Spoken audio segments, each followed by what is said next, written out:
বাংলাদেশে ইসলামপন্থী দলগুলোর ঐক্য এর অন্তরালে অন্য কিছু দেখছেন কিনা? দেখুন, জেনারেলাইজড কোনো কিছুতে করাই ঠিক না, কারণ আমাদের প্রশ্ন হচ্ছে যে গণতান্ত্রিক দল হিসেবে আমরা,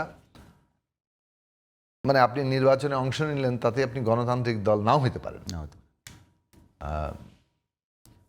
গণতান্ত্রিক ব্যবস্থার প্রাথমিক শর্ত কি? জাগতিক জীবনে জনগণ হচ্ছে সার্বভৌম। সার্বভৌম শক্তিকে, হু ইজ দি সভরেইন? এই প্রশ্নটা হচ্ছে গণতান্ত্রিক ব্যবস্থার প্রাথমিক প্রশ্ন। তাহলে জাগতিক জীবনে সভরেইন হচ্ছে জনগণ, সার্বভৌম হচ্ছে জনগণ। এইটা আপনার প্রাইমারি কি বলে স্বীকৃতি। প্রাথমিকভাবে এইটা যখন আপনি মানেন, আপনি একটা ডেমোক্রেটিক ফোর্স হতে পারেন। এটা যে মানে না, তার সাথে কিন্তু ডেমোক্রেটিক মানে বিষয় নিয়ে, অর্থাৎ গণতান্ত্রিক আদর্শ নিয়ে বিরাট পার্থক্য প্রথমেই তৈরি হয়ে যাচ্ছে।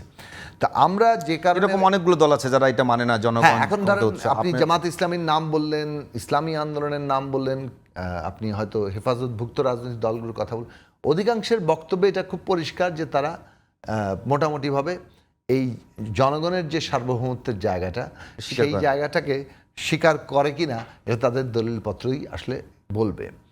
আমরা ওই জায়গা থেকে বলতে চাই যে গণতান্ত্রিক একটা ব্যবস্থা যদি আমরা জারি রাখতে চাই, যেখানে পিপলের সার্বভৌমত্ব থাকবে এবং পিপলের কাছেই তার জনপ্রতিনিধিরা, জনগণ যাকে নির্বাচিত করবেন, তারা জবাবদিহি করবে, সেই ব্যবস্থায় এই পপুলার সভারেন্টিটাকে স্বীকার করাটা প্রাথমিকভাবে খুবই গুরুত্বপূর্ণ।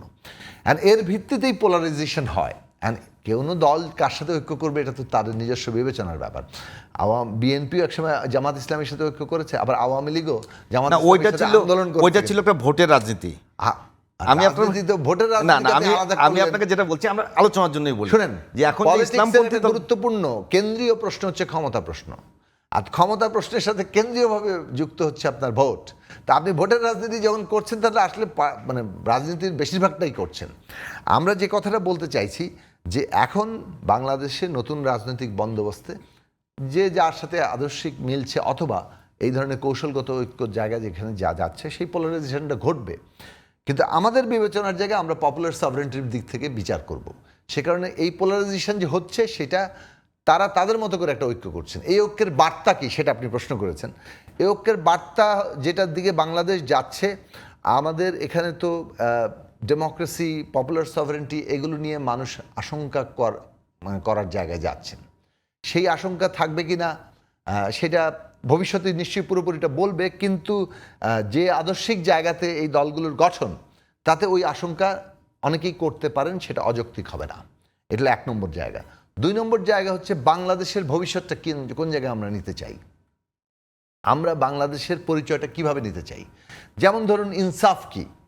আপনি একটা দেশে আছেন, আপনার মোট 18 কোটি জনগোষ্ঠী, তার প্রায় 90% হচ্ছে একটা নির্দিষ্ট ধর্মের, ইসলাম ধর্মের অনুসারী, কিন্তু সেখানে হিন্দু ধর্মের অনুসারী, বৌদ্ধ ধর্ম, খ্রিস্টান ধর্ম, অন্যান্য ধর্মের অনুসারী আছে। জাতির দিক থেকে আপনি প্রিডমিনেন্টলি বাঙালি, প্রায় এখানে আরও মানে ধর্মের দিক চাইতেও জাতির দিক থেকে প্রায় 98% উপরে হবে বোধহয়।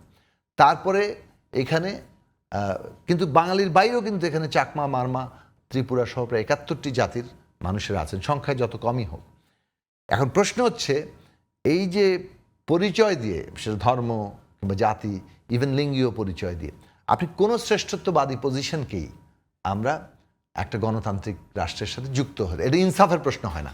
আপনি যেখানে সংখ্যাগরিষ্ঠ, তার মানে একটা পরিচয়ে যদি আপনি সংখ্যাগরিষ্ঠ হন, তাহলে আপনি অলরেডি একটা প্রিভিলেজড, কারণ ওইটা দিয়ে আপনি কোনো না কোনোভাবে মানুষকে প্রভাবিত করতে পারেন, ঐক্যবদ্ধ করতে পারেন। সেখানে আপনি একটা সুবিধাজনক অবস্থায় থেকে আপনি যখন ওইটাকেই আরও সমস্ত কি বলে ক্ষমতার ওইটার ভরকেন্দ্র বানিয়ে ফেলেন, তখন ওই রাষ্ট্রে আর গণতান্ত্রিক অধিকারের, ন্যায়পরায়ণতার, ইনসাফের জায়গাটা থাকে না। সুতরাং সেই দিক থেকে আমরা বলবো যে বাংলাদেশের পপুলার সভরেন্টির কথাটাকে আরও প্রসারিত করতে চাইছি, যে জনগণের সার্বভৌমত্বের কথাটা, যে জনগণ সেখানে, মানে আমরা এমন একটা জায়গা চাই যেখানে পরিচয়ের ভিত্তিতে কোনো নাগরিক রাষ্ট্র কর্তৃক ন্যূনতম কোনো বৈষম্যের শিকার হবে না। এই জায়গাটা যদি আমরা প্রতিষ্ঠা করতে পারি, এর যে পলিটিক্সটা দাঁড়ায়, সেই পলিটিক্সটা হচ্ছে যে আপনি আসলে এই যে প্রিভিলেজড একটা পজিশন, আপনি এটাকে মানে কি বলে, একটা ধর্মের অথবা একটা জাতির রাষ্ট্র হিসেবে খুব মানে একটা উল্লাস।